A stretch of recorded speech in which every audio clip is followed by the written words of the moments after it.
balse arrinta la yaab kale ayaa ahayd in ay Xamaas bila kadib heshay muuqaal ay duubeen kamaradaha Israa'iil ee ku dhegsanaa saldhiggaasi kuwaasi oo muujinaya dhacdo aad u naxdin leh.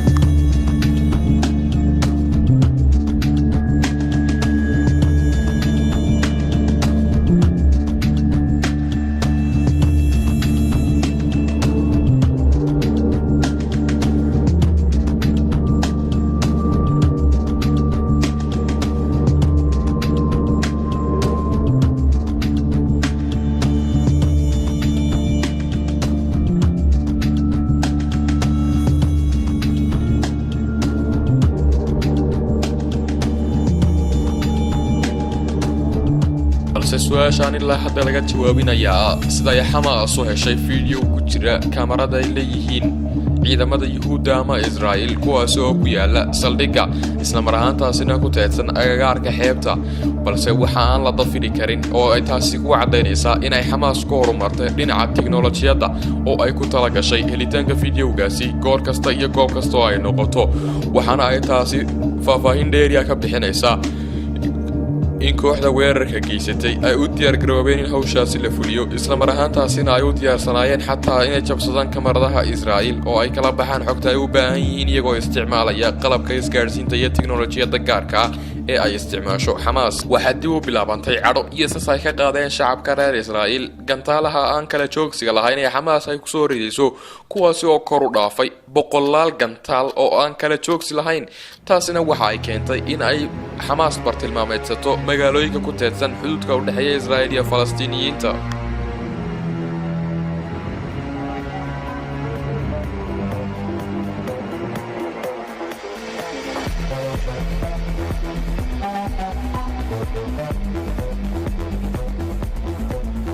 hub iyo toban maalmood oo keliya markii uu dagaalku socday waxaa Benjamin Netanyahu oo ah ra'iisul wasaaraha dalka Israa'iil uu amray in la bilaabo dagaal dhinaca dhulka ah oo ciidamada Israa'iil ay ku galayaan gudaha Gaza.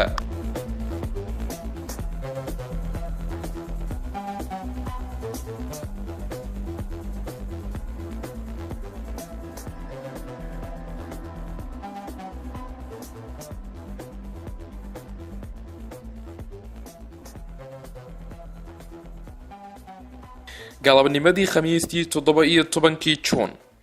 waxaa ciidamada Israa'iil lagu wargeliyay ku dhawaad 40,000 oo ciidamada kaydka inay ka qayb qaataan dagaalka dhinaca dhulka ee Gaza taas oo ay marka bixiyeen kulan ay isugu yimaadeen golaha wasiirada iyo ra'iisul wasaaraha dalka Israa'iil waxaana la hawlgeliyay guutooyinka ugu xoogan ee ka qayb qaata dagaalada dhinaca dhulka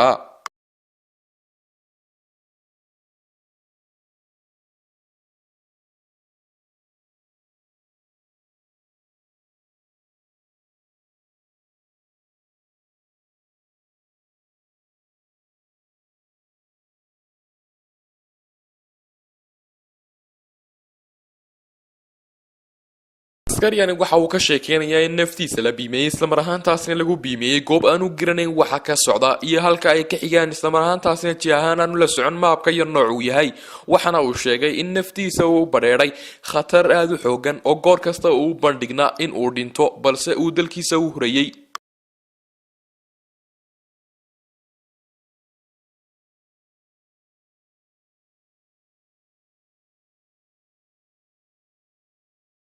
sidoo kale ciidamada Israa'iil waxay cabsi ka qabeen inay dib u soo noqon waayaan maadaama goobtan ay tahay goob aan garanayn iyaga oo qiray in aanay ahayn arrintan sida PlayStation ama gameka caruurta oo lagu ciyaarayo balse ay tahay mid aad u khatar ah isla mar ahaantaasina ay saarayaan mas'uuliyad dheeriya si ay u nabadgeliyaan kumanaan ciidamadooda ka tirsan kuwaas oo xisaabsan caruurtooda sidaasi waxa sheegay mid kamid ah taliyayaasha ka qayb qaadanaya dagaalkani. waxa sidoo kale askarigan uu intaasi ku daray in ay dareemeen khalkhalaad xoogan markii lagu wargeliyay inay hawshan galayaan isla mar ahaantaasna waxa uu sheegay in ay door bideen inay ka hortagaan kooxda Xamaas maadaama uu sheegay inay khatar ku tahay akhlaaqda Yuhuudiyadda iyo sidoo kale dhaxalka wanaagsan ee haystaan shacabkoodu waa sidoo hadalka u dhigay. waxa sidoo kale ciidamadu ay intaasi ku dareen in markii amarka la bixiyay isla mar ahaantaasina ay ku sugnaayeen saldhig ku yaala koonfurta Israa'iil oo aanay sameyn karin waxba kaliya markii amarka la siiyay uu dagaalku socday in ku dhow 7 waxa loo sheegay inay diyaarsadaan taangiyadooda iyo sidoo kale kaarayaasha ay ku howlgalayaan. markii ay soo gaadheen qasa waxa uu sheegay in amar lagu siiyey in ay rasaasta u furaan si aan kala sooc lahayn iyagoo aan weydiinaynin dadka shacabka ah iyo kuwa xamaas ka tirsan, isla mar ahaantaasina aan cid waxba su'aalaynin balse ay rasaasta u furaan sidii looga hor yimaado. taasina waxa ay adkaysay in la kala saaro shacabka reer Falastiin iyo kooxda xamaas ee dagaalamaysa.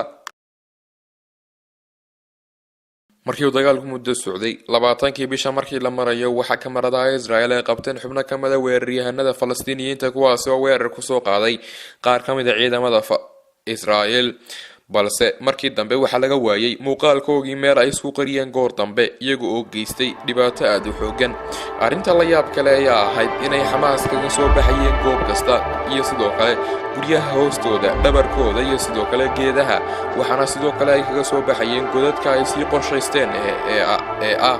qasada hoose ee ka hooseysa tan sare ee lagu dagaalamayo. taasina waxa ay keentay inay waayaan xubno badan oo Israa'iiliyiin ah, isla mar ahaantaasina halkaasi ku dhintaan askar badan oo Israa'iiliyiin ahi.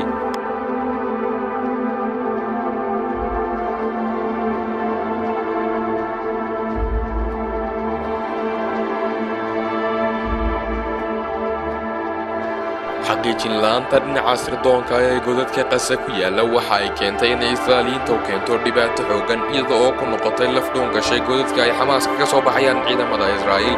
waxaana taasi ay keentay in xataa ay gaadho xaalkuna uu isku bedelo in laga dagaalamo xataa gudaha Israa'iil oo kooxaha xamaas ay kaga soo dareereen godad ku yaala gudaha Israa'iil oo hore loo sii qorsheeyey. taasina ay dhabar jab xooggan ku noqotay ciidamada Yuhuudda iyo sidoo kale dowladdaasi. xamaas waxay ogeyd in aan Israa'iil lahayn ciidamo ku dagaalami kara godadka isla mar ahaantaasina kala dagaalami kara godadka ay xamaas degan yihiin. taasina waxa ay keentay in ay badsadaan godadka iyo dhuumaalaysiga, isla mar ahaantaasina ay hubka ku isticmaalaan godadka halkii ay ka soo waajihi lahaayeen ama ay u soo badheedhi lahaayeen foolka fool maadaama oo laga badan yahay. waxaana ay taasi keentay inay dhabarjab soo gaadhsiiyaan ciidamada Israa'iil. ciidamada Israa'iil waxa ay qirayaan inay kedis ku noqotay godadkani, balse waxa kaloo ay qirayaan inay godadka arkeen laakiin aanay garanaynin qaabka loogala dagaalami karo cidda ku jirta, maadaama uu ka xoog badan yahay qofka ka hooseeya haddii uu isagu hubka haysto oo uu soo toogan karo goor kasta inta aanad adigu arkaynin ama aad isku dayayso inaad hoos u eegto.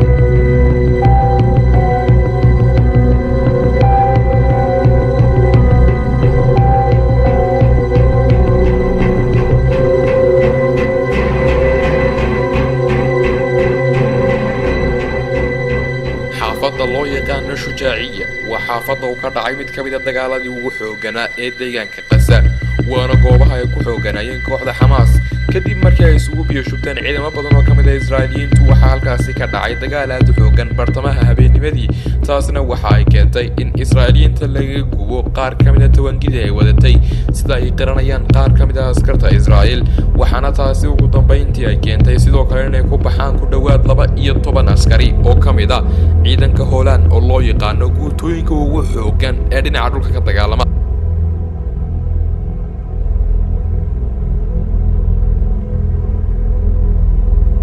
habeenkii 14aad ee dagaalka ahna habeenkii 20aad ee bishaasi waxa ay xamaas soo ahayd inay gaadheen guulaad xooggan, waayo waxa ay dileen 13 askari oo ka mid ah guutooyinka ugu xooggan ee Hoolaan loo yaqaano. sidoo kale waxa ay gubeen kaare iyo sidoo kale 2 gaari oo qaada ciidamada, waxa kale oo ay qabsadeen hub kale. taasina waxa ay keentay inay xamaas sheegtaan gacanta sare ee maalintaasi dagaalka.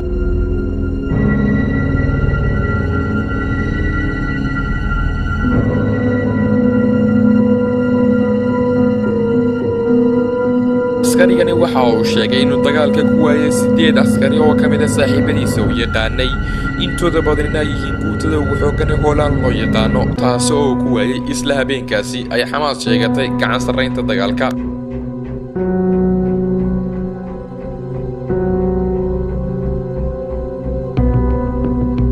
sidoo kale waxay Israa'iiliyiintu qiranayaan inay ogaayeen godadka iyo sidoo kale goobaha ay ku yaalaan oo ay arkeen, balse ujeedku aanu ahayn garanwaaga godadkaasi, laakiin ay jirtay sabab kale oo ka dambeysay oo ahayd in aanay Israa'iil aqoon u lahayn ku dagaalanka godadka noocan oo kale ah iyo sidoo kale ka hortagidda qofka godka ku jira.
kasakow marka ay Israa'iil weyday ciidamada noocaasa ma helin faahfaahin dheeriya balse Xamaas waxay ku dhawaaqday in uu gacantooda ku jiro mid ka mid ah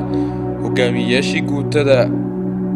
oo loo yaqaano Ariel Sharon kaasi oo ay gacanta ku dhigeen isla mar ahaantaasina ay shaaciyeen nambarkiisa oo ay ka mid ahaayeen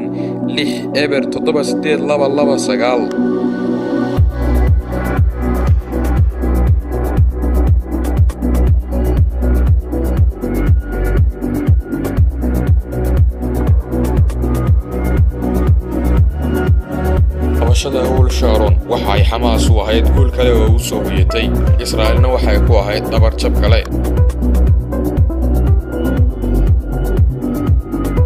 kadib wayitaanka Ariel Sharon waxa ay taasi keentay in Israa'iil dabar jab ku noqoto balse waxa jirta arrin kale oo qarsoon oo ah dabaqada protokolka loo yaqaano protocol Haribal kaasi oo ay ka mid yihiin qodobadiisa in haddii ay noqoto in aad kala doorato oo aad tahay askari Israa'iiliya oo ay ku suurta gasho kala doorashada in ama lagu qabto oo adoo nool gacanta lagu dhigo ama aad istisho ay qasab tahay inaad fuliso dilka noocaasi oo kale ama aad u istisho xataa haddii ay suurtagal noqoto oo aad saaxiibka badbaadin kari weydo waxa uu qaanuunkaasi kugu waajibinayaa inaad gudato xilkiisa oo ah inaad isaga disho intii la qaban lahaa isagoo nool waxa kale oo qaanuunkani ka mid ah haddii hal askari gacanta lagu dhigo loo baabiyo dartii kumanaan qof oo ka mid ah kooxda gacanta ku dhigtay ama sidoo kale shacabka ay ka soo jeedaan kooxdaasi waxaana intii qase lagu sugnaa la dabaqay arrintaasi in ka badan hal mar kadib markii la waayay tiro askara oo ka mid ah ciidamada Israa'iil oo uu ka mid ahaa Sharon iyo sidoo kale Golder dabaqada protokolkani waxay ka dhacday deegaanka qasa sida goobaha Rafax iyo Shujaaciya kadib markii la waayay Hadar Golder ninka loo yaqaano kaasi oo ka mid ahaa ciidamada Israa'iil oo aan Israa'iil la hadda faahfaahin ka bixinin qaabka lagu waayay Xamaasna aanay sheeganin balse bishii 8aad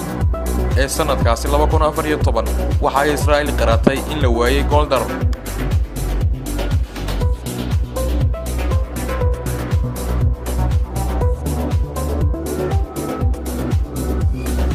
dabaqada protokolkani maaha mid fudud laakiin markii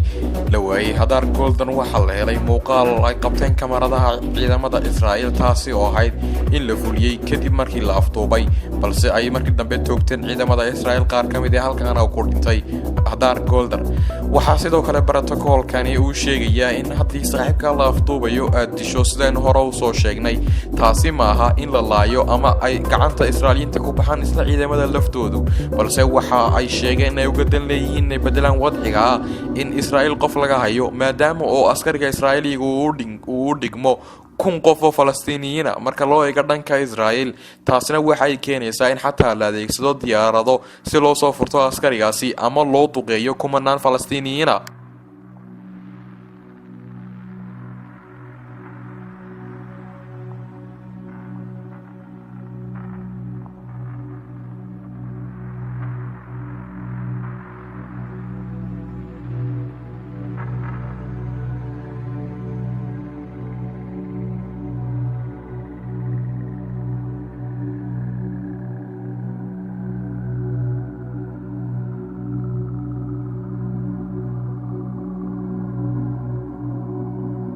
sidoo kale kaliya protokolkani kuma koobnayn qofka la afduubay la dilo laakiin waxa uu dhigayaa in dhammaan xubnaha afduubka geystay iyo la afduubaaba halkaasi lagu dilo si aan loola gudbin askariga la afduubay oo aanay u suurtagelin in tacaddi loo geysto ama dhibaato lagula kaco askariga Israa'iiliga ee ka qaalisan 1000 Falastiiniga marka la joogo dalka Israa'iil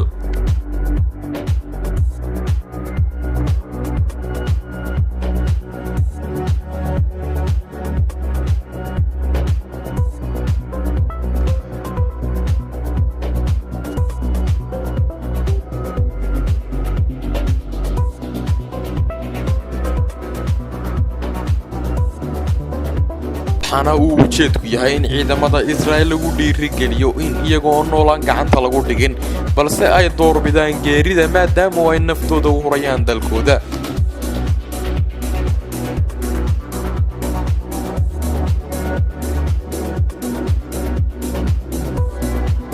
sidoo kale saraakiisha Israa'iil waxay aaminsan yihiin sababta loo jideeyay protokolkan loo yaqaan protocol Hannibal inay tahay in askariga la dareensiiyo in dalkiisa qaali ku yahay isla mar ahaantaasina uu ka sarreeyo in la afduubo taasi oo haddii ay dhacdo in la afduubo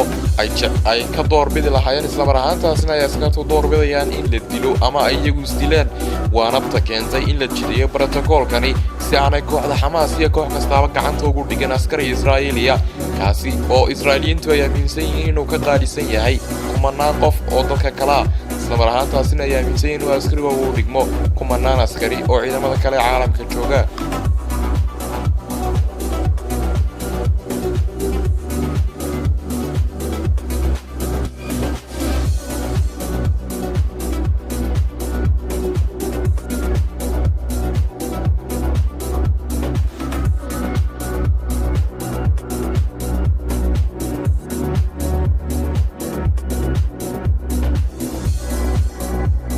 bilowgii bishii August ee isla sanadaasi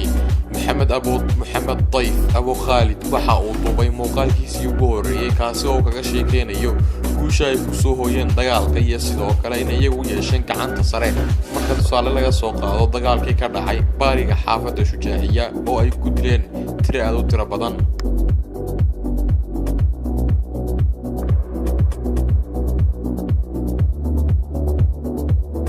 waxaana xafiiska warbaahinta ee Xamaas waxyar kadib u baahiyay muuqaal laga qabtay dabaqa loo yaqaan naxal cusub oo dabaq military oo ay leeyihiin ciidamada Israa'iil oo ku yaala bariga Gaza kaasi oo uu ka dhacay weerar ay ku qaadeen kooxda Xamaas oo ay isaga hor yimaadeen xubnihii ilaalinaya dabaqaasi iyagoo kooxda Xamaas ku dayay inay galaan balse arrinta ay Israa'iiliyiintu ka yaabeen ayaa goobta ay soo mareen iyo sida ay u soo gaadheen dabaqani iyo sidoo kale qaabka uu weerarkaasi u dhacay xilliga la duubay muuqaaladani iyo sidoo kale waxay su'aal geliyeen cidda duubtay iyo goobta laga duubay oo aan naxal cusub oo aad ay ciidamo xooggan u joogaan waxa sidoo kale ay su'aal geliyeen goorta ay soo gaadheen nimankani waayo waxa ay sheegeen in Xamaas ay ku soo galayso xilli aan la soconin xaalkooda iyo halka ay ku sugan yihiin taasina ay keenayso inaad iska eegto qof kasta oo ku agmaraya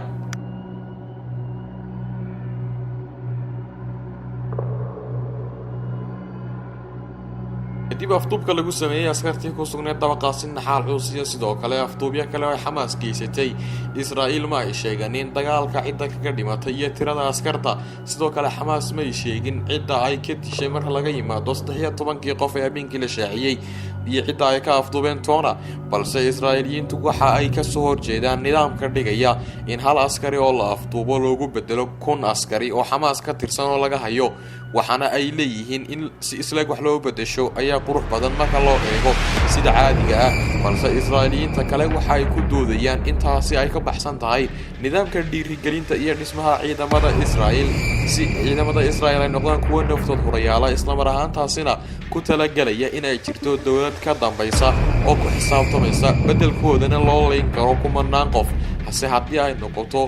bedelka ay doonayaan qolyaha kale ee ka soo horjeeda ee ah halkii qof ee la afduubay lagu bedelo hal qof taasi waxa ay keenaysaa in ay niyad jabaan ciidamada Israa'iil waa sida ay ku doodayaan xubnaha ka soo horjeeda dooda bedelka isleeg dib afduubka lagu sameeyay askartii ku sugnayd dabaqaasi naxal cusub iyo sidoo kale afduubyo kale oo Xamaas geysatay Israa'iil ma ay sheegeen in dagaalka cidda kaga dhimatay iyo tirada askarta sidoo kale Xamaas ma ay sheegin cidda ay ka dishay marka laga yimaado 13 qof ee habeenkii la shaaciyay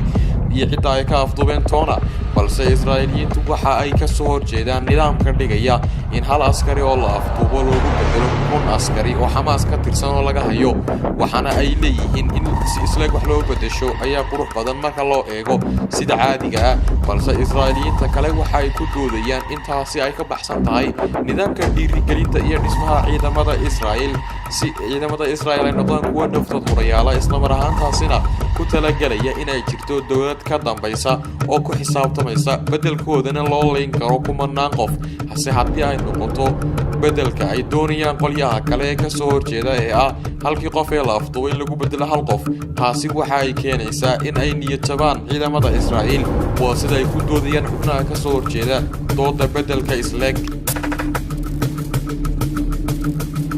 ciidamada Israel waxa ay jiranayaan in ay dagaalka waxba ka garanaynin oo aanay waxba kala soconin waxa uu dagaal yahay balse ay sheegeen in ay baraarugeen markii la laayay xubno kamid ah naxaal culus iyo sidoo kale guutada hoolaan loo yaqaano oo ah guutooyinka ugu xoogana iyo sidoo kale markii la helay xubno la afduubay oo kamid ah guutooyinka kale ka dagaalamay dagaalkani taasina waxa ay keentay in ay Israa'iiliyiintu isku geeyaan awood farabadan iyagoo duqeymo xoog leh ku qaaday gudaha Gaza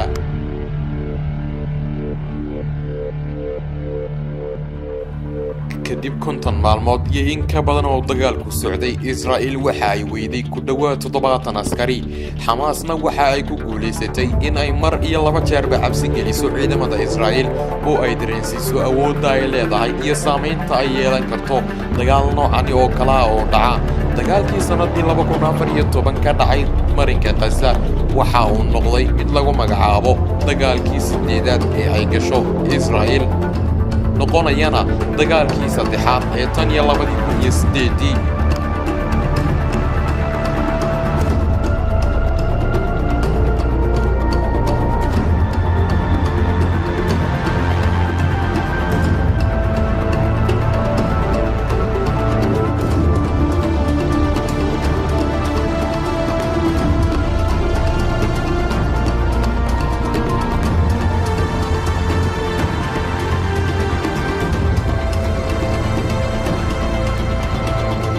dhammaadka dagaalka kontonka maalmood inta ka badan socday waxay Xamaas duubtay muuqaalkii ugu dambeeyay ku sheeganaysa guusha isla marhaantaasina ay ku xaqiijisay in iyagu lahaayeen gacanta sare waxaana sidoo kale muuqaalkani lagu sheegay in uu kaalin lixaad ka geystay hogaamiyaha kooxda dhinaca hubaysan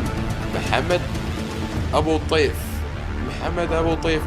Abu Khalid ninka loo yaqaano kaasi oo door xoogan ku lahaa balse Israa'iiliyiinta qaarkood waxa aad moodaa inay xaqiiqsan yihiin dhibaatada la soo gaarsiiyay waxana aanay dafiraynin dhibaatada ay Xamaas u geysteen maadaama oo Xamaas ay qodatay godol dhaadheer oo ay kaga gudbayso gudaha Israa'iil isla marhaantaasina ay ku talagaleen saameyn noocaas ku yeeshaan gudaha Israa'iil waxa kale oo askarta Israa'iil isla qirayaan in dhibaatada qayb kamid ah iyagu lahaayeen maadaama oo sirdoonku ku hortagi waayay xaqiijinta godadka noocan oo kala iyo sidoo kale goobta la qoday iyadoo ay adag tahay in la qodo god dhulka hoostiisa oo gaaraya 1 ilaa 3 kilomitir balse Xamaas waxa ay noqotay kooxda ku guuleysatay godad noocaas oo kala kuwaasi oo laga soo gudbayo Falastiin iyo Israa'iil xadka u dhaxeeya taasina ay keentay in ay Xamaas xubno kamid ah soo gaaraan gudaha Israa'iil oo ay ka geysteen dilal afduub iyo wixii la mid ah waxaana intaa noogu dhamaaday barnaamijkii aanu idinka diyaarinay dagaalkii 2014 dhexmaray ciidamada Israa'iil iyo Falastiin tan iyo intaanu ku kulmi doono barnaamijka xiga haddii aan saddex man ya khayr tiga la qayb qaadatay waxaan idinku dhaafayaa sidaas iyo nabadgelyo